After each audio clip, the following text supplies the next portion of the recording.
তো তাফসির ইবনে কাসির এবং তাফসিরে দুররে মানসুরের বিখ্যাত মুফাসসিরে কোরআন আল্লামা ইবনু আবি হাতিম রাহিমাহুল্লাহ আলী ইবনু উরওয়া রাদিয়াল্লাহু তাআলা আনহু হতে বর্ণিত, তিনি বলেন যে রাসূল সাল্লাল্লাহু আলাইহি সাল্লাম বনি ইসরাইলের 4 জন সাধকের কথা বললেন যে তারা দীর্ঘ 80 বছর ধরে এমনভাবে আল্লাহর ইবাদত করেছেন, তারা চোখের পলক ফেলার মতো সময়ও মহান আল্লাহর সাথে নফরমানি করেননি। বলছে এই 4 জন সাধক ছিলেন এমনই 4 জন সাধক যে তারা প্রায় 80 বছর ধরে আল্লাহর ইবাদত করেছেন এবং তারা 1 সেকেন্ডের জন্য চোখের পলক ফেলার মতো তারা কোনো রকম নফরমানি করেননি। এর ফলে সাহাবায়ে কেরামগণ খুবই আশ্চর্য হয়ে গেলেন। ফলে নবী সাল্লাল্লাহু আলাইহি সাল্লামের নিকটে জিবরিল আমিন এসে বললেন যে আপনার উম্মত ওই সাধকের কথা শুনে বিমূঢ় হচ্ছেন ইয়া রাসূলুল্লাহ সাল্লাল্লাহু আলাইহি সাল্লাম। তো তারপরে তিনি সূরা কদর রাসূল সাল্লাল্লাহু আলাইহি সাল্লামের সামনে তেলাওয়াত করে শোনালেন এবং তিনি বললেন যে এই যে আপনার এই সাহাবায়ে কেরামগণ যে বিমূঢ় হচ্ছেন, যদি তারা শুধুমাত্র একটা এই রাত পায় তাহলে তা প্রায় 83 বছর 4 মাস অপেক্ষা ইবাদত করলে যে পরিমাণ উত্তম হবে তদ্রূপ সেই পরিমাণে সওয়াব পাবে। সুবহানাল্লাহ। তো এই কথা শুনে সাহাবে কেরামগণ খুশি হয়ে গেলেন যে এত গুরুত্বপূর্ণ একটা রাতের কথা আল্লাহ রাব্বুল আলামিন তার প্রিয় হাবিবের মাধ্যমে তার সাহাবে কেরামদের কাছে বর্ণনা করছেন।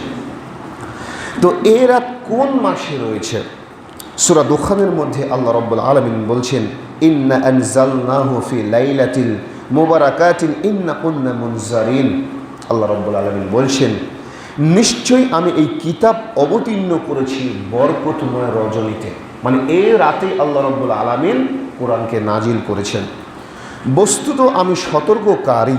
এই আয়াত দ্বারা প্রমাণিত হয় যে আল্লাহ রাব্বুল আলামিন এই রাতে রমজানুল মুবারক যে রাত আছে এই রাতেই পবিত্র কালাম কিতাবুল্লাহ আল্লাহ রাব্বুল আলামিন নাজিল করেছেন। এবার দেখুন যে এই পবিত্র কোরআন যে মহান আল্লাহ রাব্বুল আলামিন নাজিল করেছেন, কেন করেছেন?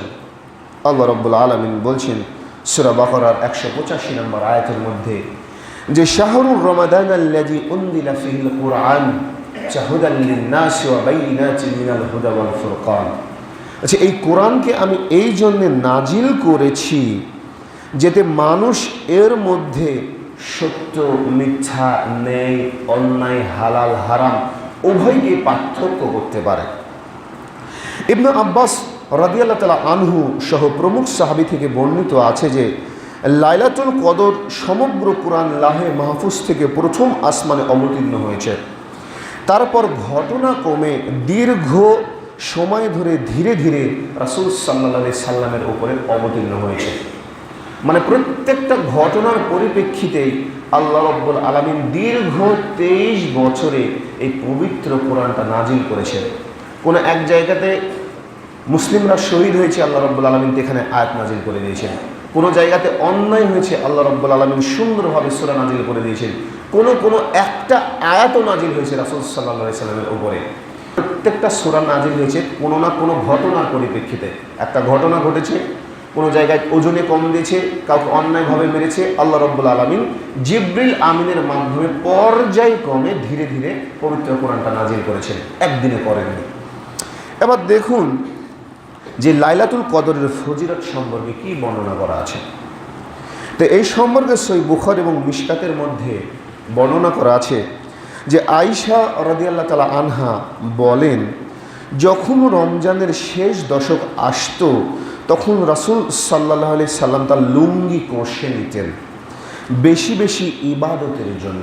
মানে রাসূল সাল্লাল্লাহু আলাইহি সাল্লাম শেষ দশক যখন আসতো রমজানের তখন তিনি লুঙ্গি কষে নিতেন বেশি বেশি ইবাদত করার জন্যে, এবং রাত্রি তিনি জাগতেন এবং পরিবারকেও তিনি জাগিয়ে দিতেন ইবাদত করার জন্যে।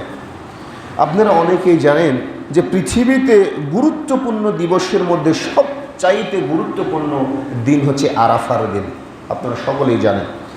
পৃথিবীতে গুরুত্বপূর্ণ মাসের মধ্যে সবচাইতে গুরুত্বপূর্ণ মাস হলো রমজান মাস। পৃথিবীতে গুরুত্বপূর্ণ মাসের রাতের মধ্যে সবচাইতে গুরুত্বপূর্ণ রাত হলো এই লাইলাতুল কদরের রাত। আসুন আমি এই সম্পর্কে আরও সহিহ হাদিস থেকে বলি, তাহলে আপনারা বুঝতে পারবেন। এই সম্পর্কে সহিহ হাদিস বর্ণনা করা আছে উম্মুল মুমিনিন আয়েশা রাদিয়াল্লাহু তাআলা আনহা থেকে বর্ণিত, রাসূল সাল্লাল্লাহু আলাইহি সাল্লাম বলেছেন, রমজান মাসে রাসূল সাল্লাল্লাহু আলাইহি সাল্লাম মহান আল্লাহর ইবাদতের জন্য যত পরিশ্রম করেছেন তা অন্য কোনো মাসে তেমন পরিশ্রম করতেন না। এই পরিশ্রম কিন্তু খাটাখাটুনির জন্য নয়, যে পরিশ্রমটা আমরা জমিতে কাজ করি এটা না। দেখুন ভালোভাবে শুনুন, যে রমজান মাসে রাসূল সাল্লাল্লাহু আলাইহি সাল্লাম মহান আল্লাহর ইবাদতের জন্যে যত পরিশ্রম করেছেন অন্য তেমন কোনো পরিশ্রম তিনি অন্য মাসে করতেন না। আবার রমজানের শেষ 10-এ যত পরিশ্রম করতেন অন্য দিনগুলোতেও রাসূল সাল্লাল্লাহু আলাইহি সাল্লাম তত পরিশ্রম করতেন না, মানে এত পরিমাণে তিনি পরিশ্রম করতেন। এটা হচ্ছে তার উম্মতের জন্য শিক্ষা, আদর্শ, যাতে করতে পারেন। রাসূল সাল্লাল্লাহু আলাইহি সাল্লাম যদি ইবাদত না করতেন, আপনি কি মনে করছেন আল্লাহ রাব্বুল আলামিন রাসূল সাল্লাল্লাহু আলাইহি সাল্লামকে জান্নাত দিতেন না, সর্বোচ্চ মাকামের অধিকারী করছেন না? আল্লাহ রাব্বুল আলামিন স্পষ্টভাবে বলছেন, হে রাসূল সাল্লাল্লাহু আলাইহি সাল্লাম, আপনাকে আমি সর্বোত্তম চরিত্রের অধিকারী হিসেবে পৃথিবীর বুকে পাঠিয়েছি। সর্বোত্তম চরিত্রের অধিকারী, যার সামনের গুনাহ পিছনের গুনাহ টোটালি মাপ। রাসূল সাল্লাল্লাহু আলাইহি সাল্লামের জন্য তো 5 ওয়াক্ত সালাত ফরজ ছিল। এমন কি বলছেন আল্লাহ রাব্বুল আলামিন, হে রাসূল সাল্লাল্লাহু আলাইহি সাল্লাম, আপনার জন্য রাতে তাহাজ্জুদের সালাতও ফরজ করা হয়েছে। ভাবতে পেরেছেন? অথচ আমরা 5 ওয়াক্ত সালাত তাও করি না। ওই বললাম না যে রমজান মাস যখন প্রথমে আসতো, আমি যদিও বলতে নিষেধ করতাম যে কাউকে বলবেন না, তা বললি না, যে বলার কারণও আছে। এখন দেখবেন ফজরে শুধু ওই আমরা যে অবস্থানে ছিলাম আবারও সেই অবস্থানেই ফিরে গেলাম।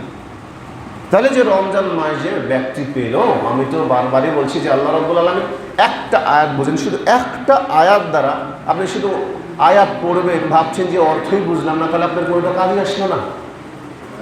আল্লাহ রাব্বুল আলামিন যে বলছেন যে ইয়া আইয়ুহাল্লাযীনা আমানু কুতিবা আলাইকুমুস সিয়াম, যে বিশ্বাসীগণ বা হে ঈমানদারগণ, তোমাদের জন্য আমি সিয়ামটা ফরজ করেছি। কামা কুতিবা আলাল্লাযীনা মিন ক্বাবলিকুম লাআল্লাকুম তাত্তাকুন, বলছে এই সিয়ামটা ফরজও ছিল পূর্ববর্তী যারা নবী রাসূল ছিল তাদের উপরও, তবে তাদের ফরজটা ছিল অন্যরকম। আর আমি এই জন্য সিয়ামকে ফরজ করেছি লাআল্লাকুম তাত্তাকুন, যাতে তোমরা আত-তাকওয়া অর্জন করতে পারো। আত-তাকওয়া মানে হচ্ছে আল্লাহ ভীতি অর্জন করতে পারো। তো রমজান মাসে আপনি আসলেন, ওই শুধু আপনি সেহরি করছেন, ইফতার করছেন, মাঝখানে কিছু নাই, তার মানে তো আপনি আল্লাহ ভীতি অর্জন করতে কিছুই পারেননি। কি হলো তাহলে রমজান মাসে? সে রমজান মাস এর কারণে দেওয়া হয় একটা মানুষের সামগ্রিকভাবে পরিবর্তনের জন্য। রমজান মাস এর কারণে দেওয়া হয় একজন ধনী এবং গরিব ক্ষুধার যন্ত্রণা কতটুকু ততটুকু বুঝতে পারবে সে। রমজান মাস এর কারণে দেওয়া হয় যে মানুষ কি পরিমাণ দান করতে পারে। রমজান মাস আল্লাহ রাব্বুল আলামিন এর কারণে দিয়েছেন আমার কোন ব্যক্তি এই মাসকে কাজে লাগিয়ে পাপমোচন করতে পারে। রাসূল সাল্লাল্লাহু আলাইহি ওয়াসাল্লাম বলছেন রমজান মাস এর কারণে দেওয়া হয়েছে যে মানুষ কতটা আল্লাহর নফল ইবাদত করতে পারে, যার মধ্যে অন্যতম হচ্ছে কোরআন তেলাওয়াত করা বেশি বেশি। আল্লাহ রাব্বুল আলামিন রমজান মাস এর কারণে সৃষ্টি করেছেন প্রত্যেকটা মানুষের যে বদ অভ্যাস আছে টোটালি যাতে পরিবর্তন করতে পারে। যদি এখান থেকে আপনি শিক্ষা না পান, পরিবর্তন না করেন, তাহলে কি হলো? অর্থ কি হলো? যে লাআল্লাকুম তাত্তাকুন, আল্লাহ ভীতি কিসের অর্জন হলো? কিচ্ছু হয়নি, কিচ্ছু হয়নি। এবার দেখুন যে লাইলাতুল কদর কবে হবে এই সম্পর্কে সেই বুখারীর মধ্যে বর্ণনা করা আছে যে আয়েশা রাদিয়াল্লাহু তাআলা আনহা থেকে বর্ণিত, তিনি বলেন যে আল্লাহ রাসূল সাল্লাল্লাহু আলাইহি সাল্লাম রমজানের শেষ দশকে ইতিকাফ করতেন, মানে শেষ যে 10টা রাত আছে ইতিকাফ করতেন। সবচেয়ে গুরুত্বপূর্ণ হচ্ছে শেষ দশকটা টোটালি জাগা, শেষ 10টা মানে 20 থেকে শুরু করবেন ইতিকাফ সহকারে। এবং বলতেন তোমরা রমজানের শেষ দশকে লাইলাতুল কদর অনুসন্ধান করো, যে শেষ যে দশক আছে তোমরা এতে লাইলাতুল কদরকে অনুসন্ধান করো। সহিহ বুখারী, মুসলিম এবং আহমদের মধ্যে হাদিস বর্ণনা করা আছে যে ইবনে ওমর রাদিয়াল্লাহু তাআলা আনহু হতে বর্ণিত যে নবী সাল্লাল্লাহু আলাইহি সাল্লামের কতিপয় সাহাবীকে স্বপ্নের মাধ্যমে রমজানের শেষের 7 রাতে লাইলাতুল কদর দেখানো হয়েছে। এ কথা শুনে রাসূল সাল্লাল্লাহু আলাইহি সাল্লাম বললেন, আমাকেও তোমাদের মতো স্বপ্নের মাধ্যমে দেখানো হয়েছে এবং শেষ 7 দিনের ক্ষেত্রে মিলে গেছে। অতএব যে ব্যক্তি এর সন্ধান প্রত্যাশী সে যেন শেষ 7 রাত সন্ধান করে। মানে রাসূল সাল্লাল্লাহু আলাইহি সাল্লামের অন্যান্য যে সাহাবীরা ছিল তাদেরকেও এবং রাসূল সাল্লাল্লাহু আলাইহি সাল্লামকে স্বপ্নের মাধ্যমে একই স্বপ্ন দেখানো হয়েছে। তো রাসূল সাল্লাল্লাহু আলাইহি সাল্লাম এসে বলছেন, তোমাদেরকেও যে স্বপ্নের মাধ্যমে দেখানো হয়েছে আমাকেও তদ্রূপ দেখানো হয়েছে, তাহলে তোমরা কি শেষ 7 দিনের রাত্রি তোমরা অনুসন্ধান করো। দেখুন আরও বর্ণনা আছে এই সম্পর্কে। সহিহ বুখারীর বর্ণনা, ইবনু আনাস রাদিয়াল্লাহু তাআলা আনহু হতে বর্ণিত, নবী সাল্লাল্লাহু আলাইহি সাল্লাম বলেছেন, আপনাদের আসলেই আমি বুঝি জ্ঞান বুদ্ধি বিবেক হারিয়ে গেছে। আমি বলেছিলাম যে যখন রাসূল সাল্লাল্লাহু আলাইহি সাল্লামের নাম বলা হবে তখন আপনাদেরকে বাধ্যতামূলক বলতে হবে সাল্লাল্লাহু আলাইহি সাল্লাম। শুধু হাঁ করে বসে থাকেন, চুপ করে বসেন, কি শিখলেন এ যাবৎ পর্যন্ত? আমি যখনই বলি নবী সাল্লাল্লাহু আলাইহি সাল্লাম, আপনারা বলবেন সাল্লাল্লাহু আলাইহি সাল্লাম। রাসূল সাল্লাল্লাহু আলাইহি সাল্লাম সাথে সাথে বলবেন। ওই ব্যক্তির মতো কৃপণ বকিল লোক পৃথিবীর মুখে নাই যে রাসূল সাল্লাল্লাহু আলাইহি সাল্লামের নাম পাঠ করার পরও দরুদ পড়ে না। কি শিখেন আপনারা? আসে কি শিখেন? শুধু ঘুমান নাকি? আমি তো বুঝে উঠে পাই না। রমজান মাস, আমি রাগ করে বলছি না, যদি রাগ করে তো অবস্থা খারাপ করে দেবো, কিন্তু শুধু আসেন ঘুমানোর জন্যে। আমি বলি না রাসূল সাল্লাল্লাহু আলাইহি সাল্লাম যখন রাগ করতেন, তো সাহাবীরা বলছেন যে যখন কোনো রাগের কথা ছিল তো এমনভাবে তার রাগ করতেন যে কণ্ঠস্বর উঁচু হয়ে যেত, কাঁধে যে চাদর ছিল ওটা পর্যন্ত পড়ে যেত। সাহাবীরা বলছেন যে এর মতো রাগ আমরা কখনো দেখতাম না, রাসূল সাল্লাল্লাহু আলাইহি সাল্লাম এত রাগ করতেন। আবার যখন ভালো কথা বলতেন তারা বলছেন যে রাসূল সাল্লাল্লাহু আলাইহি সাল্লাম এত নম্র ভদ্র ছিলেন যে পৃথিবীর অন্য কোনো মানুষের মধ্যে এই গুণ কোনোদিন পাবেন না মানুষ। যে যেখানে রাগ করার দরকার সেখানে রাগ করতে হবে, যেখানে ভালোর দরকার সেখানে ভালো বলতে হবে। শুধু ওখানে বসে থেকে এখানে থেকে ওই হিলানা দিয়ে কোনো কাজ নাই, এইভাবে থেকে কোনো লাভ নাই। তো শুনতে হবে আপনাকে 30 মিনিট। কী করবেন? কী করতে আসছেন? খুতবা শুনেন, আমার মুখের দিকে তাকে খুতবা শুনেন, ইমামের মুখের দিকে তাকে খুতবা শুনবেন। ওই দেখবেন যে কে হিলানা দিচ্ছে, দেখেন তো ওই ধারে, ওই হিলানা দিলে আগে দেখতে হবে যে কী করছে। কোনো খুতবার ইয়া নাই, শুধু একবার ওই পিলারে হিলানা দেবে, এখানে হিলানা দেবে। খুতবা শুনেন মনোযোগ সহকারে। এবার দেখুন যে ইবনে আব্বাস রাদিয়াল্লাহু তাআলা আনহু হতে বর্ণিত, নবী সাল্লাল্লাহু আলাইহি সাল্লাম বলেছেন, তোমরা রমজানের শেষ দশকে অনুসন্ধান করো, আর লাইলাতুল কদর শেষ দিকেতে গণনায় তোমরা 9ম, 7ম বা 5ম রাত অবশিষ্ট থাকে। অন্য সূত্রে বর্ণিত আছে তোমরা 24তম রাতেও তালাশ করো। তাহলে বোঝা যায় শুধুমাত্র পাক ভারত উপমহাদেশে ওই 27শে রমজান যে লাইলাতুল কদর হবে এ কথা ডাহা মিথ্যা। আমি যখন আলোচনা করব তখন বুঝতে পারবেন কেন। যে আমাদের কল্যাণের জন্যই কিন্তু এই রাতকে নির্দিষ্ট করা হয়নি। দেখুন সহিহ বুখারীর বর্ণনার মধ্যে বর্ণনা করা আছে যে উবাদা ইবনু সামিত রাদিয়াল্লাহু তাআলা আনহু হতে বর্ণিত, তিনি বলেন যে কোরা নবী সাল্লাল্লাহু আলাইহি সাল্লাম আমাদেরকে লাইলাতুল কদরের নির্দিষ্ট তারিখ জানানোর জন্য বের হচ্ছিলেন। তখন 2 জন মুসলমান ঝগড়া করছিল। তা দেখে তিনি বললেন, আমি তোমাদেরকে লাইলাতুল কদরের সংবাদ দেওয়ার জন্যই বাহির হয়েছিলাম। তখন অমুক অমুক ঝগড়া করছিল, ফলে তার নির্দিষ্ট তারিখের পরিচয় হারিয়ে যায়। সম্ভবত এর মধ্যে তোমাদের কল্যাণ নিহিত আছে।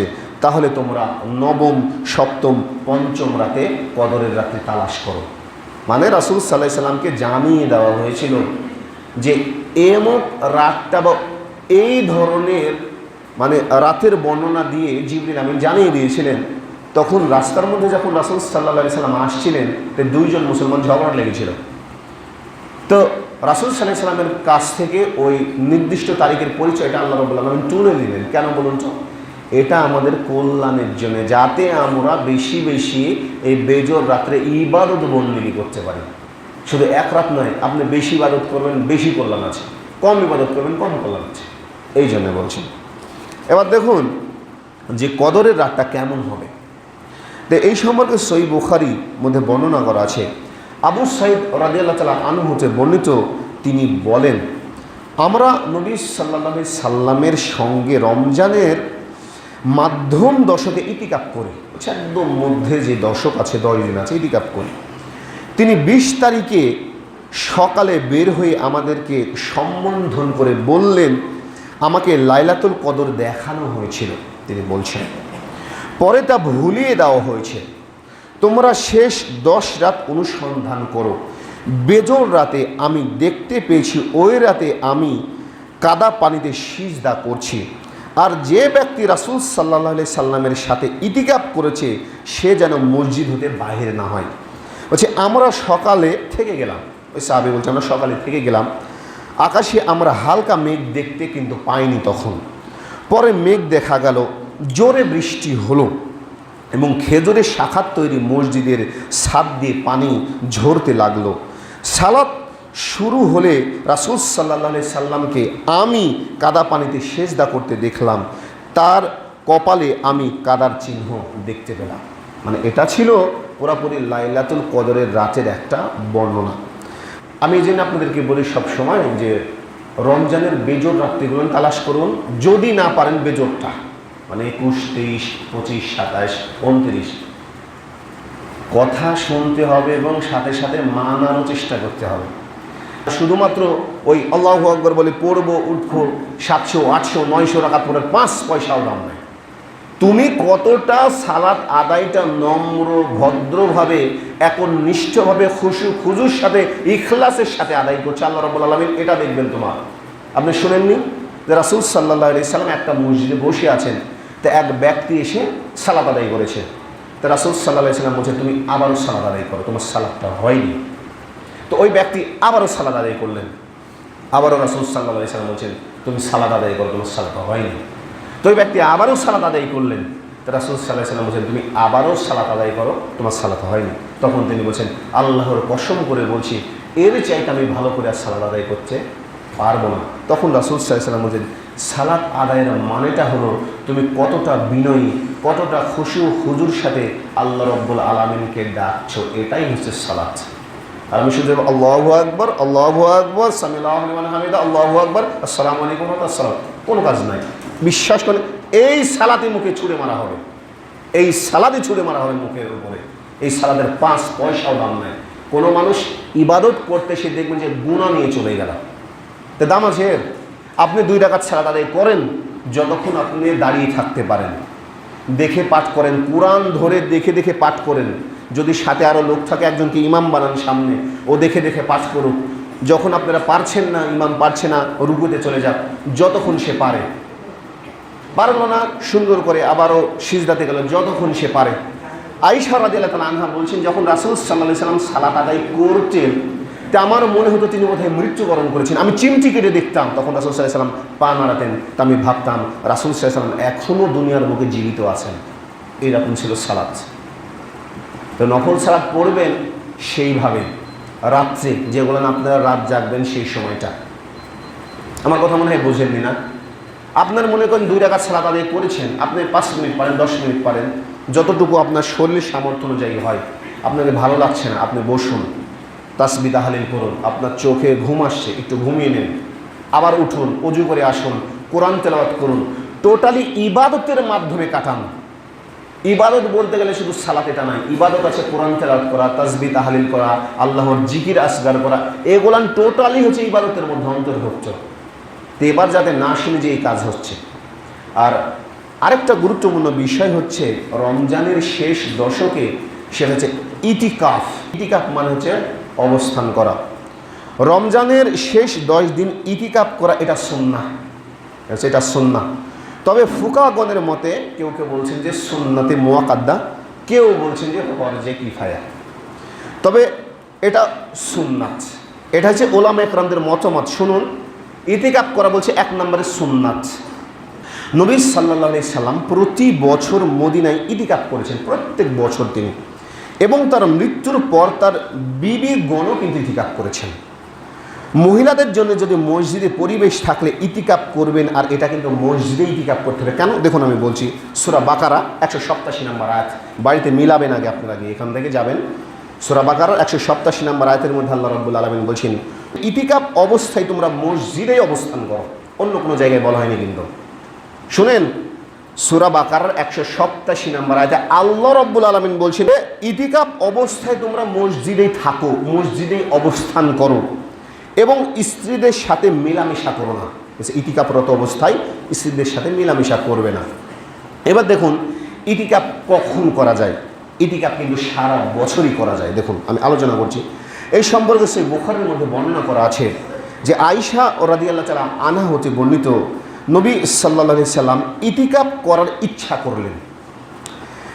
এরপর সে স্থানে ইতিকাফ করার জন্য যেখানে তিনি ইতিকাফ করবেন ওখানে গেলেন। তো গিয়ে দেখছেন যে কয়েকটা তাঁবু, মানে ওই মসজিদে কয়েকটা তাঁবু আছে। তো তাঁবুগুলো ছিল হযরত আয়েশা রাদিয়াল্লাহু তাআলা আনহার একটা, হাফসা রাদিয়াল্লাহু তাআলা আনহার একটা, জয়নব রাদিয়াল্লাহু তাআলা আনহার একটা। তো তখন তিনি বললেন, তোমরা কি এগুলো দিয়ে নেকি হাসিলের ধারণা করছো? তো তারপর তিনি চলে গেলেন, তখন আর ইতিকাফ করলেন না। পরে তিনি শাওয়াল মাসে 10 দিন ইতিকাফ করলেন। তো এই হাদিস দ্বারা কি বুঝলেন? ইতিকাফ সারা বছরই করা যায়। মনে করেন যে রমজানের আপনি সেই 10 করলেন না, শাওয়াল মাসে করুন, অন্য মাসে করুন। এই হাদিস দ্বারা বোঝা যায়। অনেকে আমরা মনে করি যে রমজান ছাড়া ইতিকাফ হয় না। সেই বুখারীর বর্ণনা কে বর্ণনা করছেন? হযরত আয়েশা রাদিয়াল্লাহু তাআলা আনহা বলছেন যে রাসূল সাল্লাল্লাহু আলাইহি ওয়াসাল্লাম ইতিকাফ করার জন্য মসজিদে গেলেন। তো কয়েকটা তাঁবু দেখতে পেলেন, একটা আয়েশা রাদিয়াল্লাহু তাআলা আনহার, তারপরে হচ্ছে জয়নব রাদিয়াল্লাহু তাআলা আনহার, হাফসা রাদিয়াল্লাহু তাআলা আনহার। তো রাসূল সাল্লাল্লাহু আলাইহি ওয়াসাল্লাম বলছেন এটা কি নেকি হাসিলের উদ্দেশ্যে তোমরা ইতিকাফ করছো?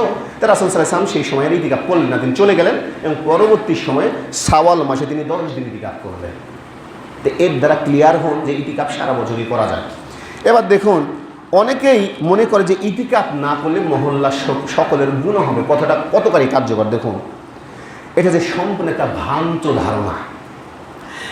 কেননা এর পরিপ্রেক্ষিতে দেখবেন যে মানুষ কিন্তু ভাড়া করে লোকজন ঠিক করে। আমি দেখেছি ব্যক্তিগতভাবে, পাশের যে গ্রামগুলো সাইডে আছে, তা আমার এক বন্ধু ইতিকাফ করছেন, কোনোদিন নামাজ কালামও পড়েনি, আল্লাহ তাকে হেদায়েত দান করুন। তা বলছি কী খবর তোর? তো বলছে জানিস না এখন রমজানের শেষ দশক, মানে গত বছর, আগের বছর। তো যাক আলহামদুলিল্লাহ ভালো। তো ইতিকাফ করছি? তো হ্যাঁ ইতিকাফ করেছি। তো কী করেছিস? বলছে কারোর সাথে আমি কথা বলিনি। আর কি করেছিস? তো বলছে আমাকে 4000 টাকাও দিয়েছি। তাহলে কি বলছে? ইসলামে বলছে এগুলো আমি ভাড়াটিয়া সম্পূর্ণ নিষিদ্ধ। 2 নম্বরে বলা হয়েছে, বলছে বিনা প্রয়োজন ছাড়া, প্রাকৃতিক প্রয়োজন ছাড়া বাহিরে যাওয়া যাবে না। এটা কিন্তু উত্তম, বিনা প্রয়োজন ছাড়া। আর যে প্রয়োজন হলে বাহিরেও যাওয়া যাবে, আমি হাদিস একটা বলছি শেষে। আর কেউ এমনই মানে গোড়ামিপনা করে থাকে যে কেউ প্রশ্ন করলে উত্তরও দেয় না, এটা বাড়াবাড়ি। কেউ যদি জিজ্ঞাসা করে যে ভাই ইতিকাফ আছো, আপনি বললেন যে হ্যাঁ ভাই আমি ইতিকাফরত অবস্থায় আছি। এখন যদি আপনাকে জিজ্ঞাসা করে ভাই ইতিকাফ আছেন, কোনো কথা নেই, কি একটা বলছে বাড়াবাড়ি। তবে বলছেন যে বিনা প্রয়োজন ছাড়া আর প্রাকৃতিক প্রয়োজন ছাড়া, মানে আপনার পেশাব পায়খানার প্রয়োজন ছাড়া বাহিরে না যাওয়াটা যে উত্তম। কেউ যদি জিজ্ঞাসা করে সিম্পলভাবে যে ভাই ইতিকাফ আছো, বলে আলহামদুলিল্লাহ আছে, হয়ে গেল। এবার দেখুন প্রয়োজনে যে বাহিরেও যাওয়া যাবে, আপনাকে আমি একটা হাদিস শোনাই। তো এই সম্পর্কে সহিহ বুখারী, মুসলিম এবং আহমদের মধ্যে বর্ণনা করা আছে যে নবী সাল্লাল্লাহু আলাইহি সাল্লামের একটা সহধর্মিণী ছিল, নাম হচ্ছে উম্মে সাফিয়া রাদিয়াল্লাহু তাআলা আনহা। তো উম্মে সাফিয়া রাদিয়াল্লাহু তাআলা আনহা তিনি রমজানের শেষ দশকে মসজিদে রাসূল সাল্লাল্লাহু আলাইহি সাল্লামের খেদমতে উপস্থিত হলেন। তখন তিনি কিন্তু ইতিকাফরত অবস্থাতে ছিলেন। তো সাফিয়া রাদিয়াল্লাহু তাআলা আনহা তার সাথে কিছুক্ষণ কথাবার্তাও বললেন, তার স্ত্রী। কিন্তু হাদিস কোথায়? সহিহ বুখারী, মুসলিম এবং আহমদের মধ্যে। তারপর তিনি দাঁড়ালেন, রাসূল সাল্লাল্লাহু আলাইহি ওয়াসাল্লাম দাঁড়ালেন এবং নবী সাল্লাল্লাহু আলাইহি ওয়াসাল্লাম তাকে পৌঁছে দেওয়ার জন্য উঠেও দাঁড়ালেন যে চলো, যেহেতু মহিলা মানুষ, রেখে আসি। এবং তাকে পৌঁছে দেওয়ার জন্য রাস্তা চললেন। এমন অবস্থায় 2 জন আনসার ব্যক্তির সাথে সাক্ষাৎ ঘটল।